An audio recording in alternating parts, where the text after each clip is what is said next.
Hey guys, welcome back to another video and another series. In this series, we are going to talk about electrochemistry, right?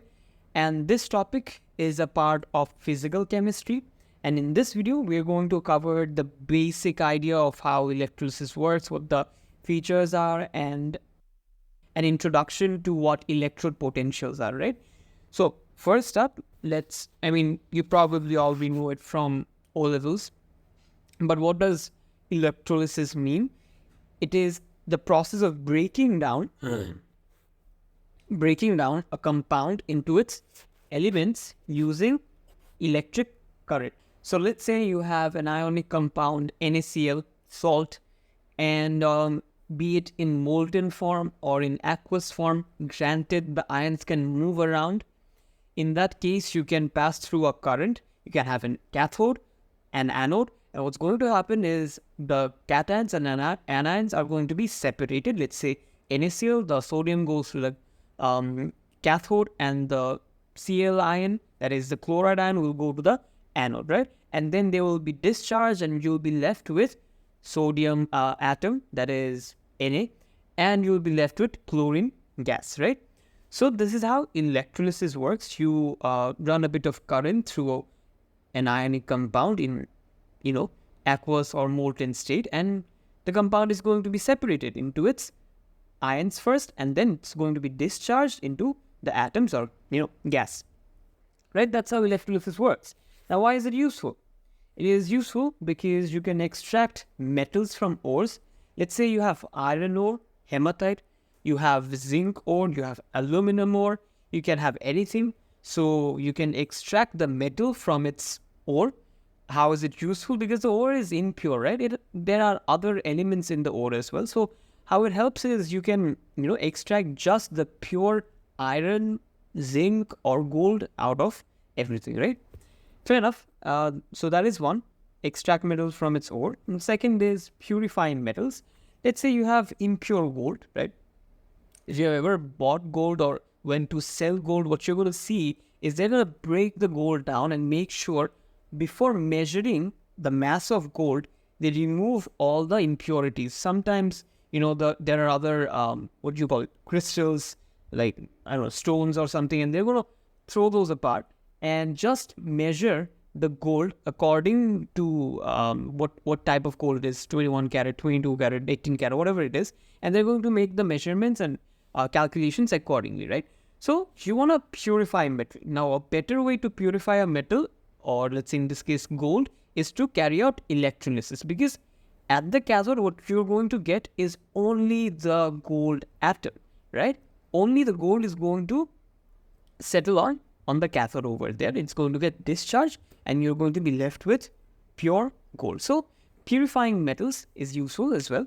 And gold plating different stuffs, that is also due to the mercy of electrolysis. And the other use is production of non-metals, that is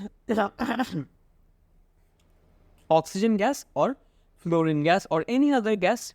You can produce it using electrolysis. For example, in the case of NaCl, if you have molten NaCl, you're going to have chloride gas on the chlorine gas in the anode, right? The anions, which is the chloride ions, are going to go to the anode, and they're going to get discharged, and you're going to be left with chlorine gas, right?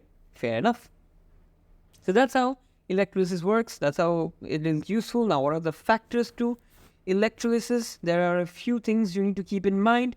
First thing, most important, the electrolyte itself. What is the electrolyte? The ionic compound that you're separating according to the atoms that make the ionic compound, right? So, in case of, let's say, NaCl, if you're breaking down NaCl into sodium metal and chloride gas, you're going to, the electrolyte you're going to be using is, of course, NaCl. So, NaCl in that case will be called the electrolyte. Great. Now, the other thing you need, that is one cathode, that is over here. Okay, wait. Yeah, so one cathode, that is over here. One anode, that is over here. The anode is, of course, the positive charged cathode. Sorry. Yes. The positive charged electrode. So this will carry a positive charge. The cathode, of course, the negative negatively charged cathode. So negative charge, and the cations of the electrolyte are going to go to the cathode, the anions are going to go to the anode. Thus far, we all know these basic stuffs, right? And by the way, as mentioned, the electrolyte can be either molten or aqueous. These are already known to us. And another thing, we are going to be applying or supplying DC current or direct current. DC is direct current. Yeah, we are going to supply direct current. Great. Now let's see specifically for each type of electrolyte what is going to happen. That is, in case of a molten electrolyte, in case of aqueous electrolyte, there are some subtle differences, and it's going to affect the products at each electrode, be it a cathode, be it a anode, right? So let's say you have molten electrolyte. What's going to happen? As mentioned, cations move to cathode, anions move to anode. In case of, let's say, what do we have? MgBr2, right?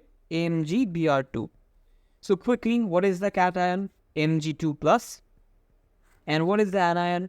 Br minus. You have 2 moles of bromide ions. Now what's going to happen is, at the cathode, negatively charged, remember, what's going to happen? Reduction is going to happen. So you're going to have your oxidized ion, that is Mg2 plus, go to the cathode, and is going to gain electrons. Then you also have your bromide ion, right? What it's going to do is it's going to go to the anode, since it's an anion, and it's going to lose electron. Why? It has a surplus of charge, right? It's what it wants to get neutral, right? So it's going to lose electron. Fair enough. How many bromide ions? 2. Why? Plus 2 over here. I also need a minus 2 over here to nullify the charge. Fair enough. So this is what's happening in case of a molten electrolyte. There is nothing else. There are no other ions to take part in this process of electrolysis, right? You have your cathode reaction, you have your anode reaction. This means the cathode, this means the anode, right? Fair enough. So Mg2 plus gains 2 electron. Remember to give your state symbols, state symbols, state symbols. Very important, right? You have your reduction, you have your oxidation. Done. That is your molten electrolysis. There are no other factors in case of molten electrolysis, since there are only 2 ions. So nothing is going to change, no matter how much you change, the amount of the electrolyte. Now, in case of aqueous electrolysis, you're going to have multiple anions and cations available. What do I mean by that?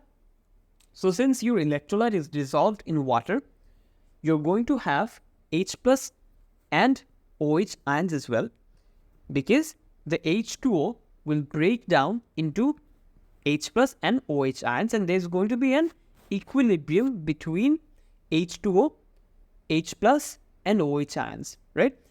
Now granted, the concentration of H plus and OH ions may be less, but yes, it is going to affect your products at the anions or cation. At the, what did I say? So your H2O molecule breaks down into H plus and OH ions. Now let's see how these cations and anodes, these extra cations and anions, is going to affect the products at each electrode, right? So let's take an example of copper sulfate. That is, the cation is going to be copper ion and the anion is going to be sulfate ion, right? So in case of cathode, you're going to have a pair of cations, the copper 2 plus and your hydrogen ion. And in case of anode, again a pair, that is sulfate ion and OH ion, right? Great. Okay. Now understand one thing very carefully. From here onwards, we are going to learn about the factors that affect which products will be produced at the electrodes. Now, one of the factors you already are familiar with, that is the concentration of ions. From O-levels, you probably have studied how the concentration of ions in the electrolyte is going to affect which ion gets discharged. I'm going to talk about it again as well. But before that, I'm going to explain the first factor, that is the electrode potential of ions, how it affects which ion is going to be discharged at the electrode, right? Now, what electrode potential really is, I'm going to explain it as well, but later on. But I'm going to, before that, explain how it is useful and how it affects which product is produced, right? Which ion gets discharged. So, in O levels, probably you've already studied what do you call it? The reactivity series, right? In the reactivity series, you have the most reactive metals on top, least one in down there, and in the middle, you have semi-reactive metal. That's it, right? And you also have the hydrogen atom over there, somewhere down there, right? And what you used to do using that reactivity series is, if let's say your solution contains both potassium ion and hydrogen ion, which one is going to get discharged? Now you would say, compared to your, knowing your prior knowledge, it would be the hydrogen ion getting discharged. Now why does it happen? The easy answer is the potassium ion is more reactive and it wants to remain as ions, right? However, why does that happen? Why is it that the hydrogen ion gets to get discharged? I understand potassium ion is more reactive, so it wants to remain as the ion. However, you can also explain it in terms of electrode potential, right? Now, what really happens is, in case of the hydrogen ion, it has a more positive electrode potential, right? And in case of potassium ions, it has a less positive or a more negative electrode potential. How that affects is the hydrogen ion, due to its more positive electrode potential, gets the preference to get discharged. And that is what we are going to understand in this section of the video, right? So if I first define, before getting into an example, what relative electrode potential is, it is a measure of how easily an ion is going to be discharged during electrolysis. So again, coming back to the reactivity series, imagine it is over here. So in that reactivity series, you have a bunch of metals which are reactive, and based on their position in the reactivity series, which one is going to get discharged. So electrode potential makes it easier and tells you which ion is going to get the preference to get discharged. So it is a measure of how easily an ion is going to get discharged. How is it used? Let's see. So let's say you have NaCl again, aqueous form this time, not molten. And so over here, you have at the cathode, you're going to have two ions, that is hydrogen ion due to H2O breaking down, hydrogen ion plus OH ion, right? You have the hydrogen ion, you also have the sodium ion, both cations. Great. Now, understand one thing. Over here, in case of the cations, the cation with a more positive electrode potential value is going to get discharged. Now, we consider hydrogen ions, the half equation for hydrogen ion, H plus plus 1 electron forming half hydrogen atom. So you can also write this as H plus plus electron half H2, right? So this reaction is considered to have an electrode potential of 0 volt. Why? I'll explain it later again. But in short, we consider this to be the relative electrode potential. It is the electrode potential against which other metals are measured, against which the electrode potential of other metals are measured. So to find out the electrode potential of sodium ions, what we do is we measure the electrode potential of sodium ions against the hydrogen ion cell. I'll make a video about that as well, I guess, after this. So what happens is we see the potential difference between the half cell of hydrogen ion and the half cell of sodium ion. And based on that electrode potential, we find the electrode potential of sodium ion. So I'll explain that, of course, but the short idea is we take the electrode potential of hydrogen ions to be 0. And relative to that, the electrode potential of sodium ions are going to be minus 2.71 volts. Therefore, which one is more positive over here? The hydrogen ions, because it is 0, greater than minus 2.71. Basic maths, right? So which one is going to get discharged? The hydrogen ions. Because the cation with a greater electrode potential value, the more positive one will be discharged. Why is that the case? Because remember, at the cathode, reduction is taking place. You're gaining electrons. Now, the one with the more positive electrode potential will be able to attract the electrons better.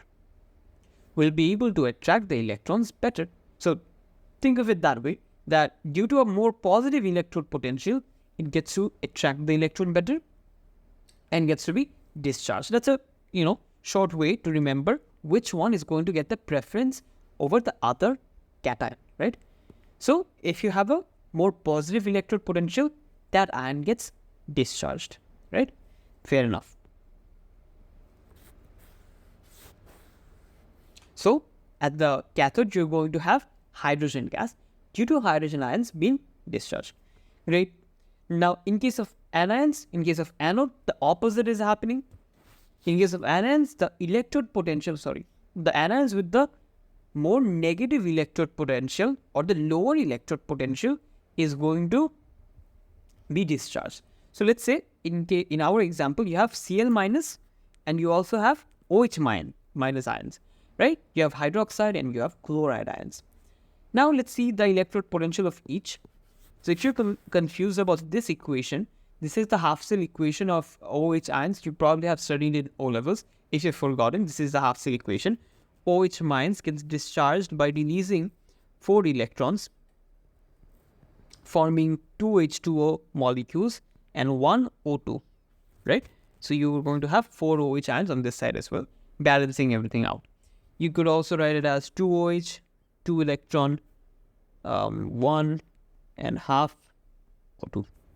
Right? You can also write it as this, but by balancing out, you can write it as this. Fair enough. Now it has been figured out that the electrode potential of this half equation is going to be minus 0.4 volts. Keep that in mind.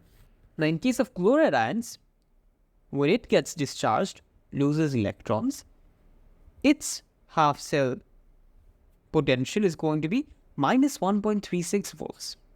Now, these are data given to you already. Now, from this, which one is more negative or which one is lower? Minus 1.36, of course. So, due to that fact, you're going to have chloride ions being discharged at the anode due to the more negative electrode potential. That is why, in case of aqueous NaCl, you're going to have H plus being discharged and chlorine gas being discharged. So, in O levels, what you used to do, you would look at the reactivity series and you would see that sodium metal is placed above the hydrogen atom, which is why it is unable to be discharged, which is why hydrogen gas would have been the product at the cathode, because hydrogen atoms are placed lower. So that is how you would use the reactivity series previously. Now you're going to use the electrode potential. Great. So in short, that is how you use the electrode potential. I'm going to explain how the electrode potentials are, achieved, how are they figured out, what it means to have an electrode potential. I'm going to explain all of that, but wait for another video, right? Fair enough. So the second factor, as I mentioned, is the concentration. So you probably already know this, but I'll say again. The ions that are present in higher concentration are more likely to be oxidized or reduced. So initially we saw that the electrode potential might give them the preference, but the concentration may also give the preference of who is going to be discharged. How? Let's say if NaCl is concentrated, you have high concentration of sodium ions and chloride ions. What's going to happen is chloride ions are going to be reduced, right? You have a high concentration of chloride ions, which is why, initially even when you didn't have a high concentration, the chloride ions would get the preference due to the electrode potential. However, the change is seen when you have a dilute solution of NaCl. What happens there is, since relatively OH ions might have a higher concentration, in that case, the OH ions are going to be reduced, forming oxygen gas. Right? So, due to having a lower concentration of chloride ions, your chloride ions will not get the preference because its concentration is very small. It's dilute, which is why OH ions get the preference and you have oxygen gas. Now, in reality, all of it is happening. What I mean by that is both chloride gas and oxygen gas is actually forming at the electrode, because even though the concentration does vary, that is going to cause a greater amount of oxygen gas to be produced. But that doesn't mean none of the chloride gas is going to be produced. None of the chloride ions is going to be discharged. Some of it will obviously be discharged, since it does have still a more lower electrode potential. So let's say after all the oxygen gas has been, all the OH ions has been discharged, you're probably going to see more chlorine gas being evolved at the anode, right? So in reality, yes, both of those are happening, right? Fair enough. So this is the basic introduction to electrolysis, what is happening at each electrode, right? And what electrolysis really means. So see the next video to understand what? To understand how electrode potentials are found, the most important question. So yeah, see the next video.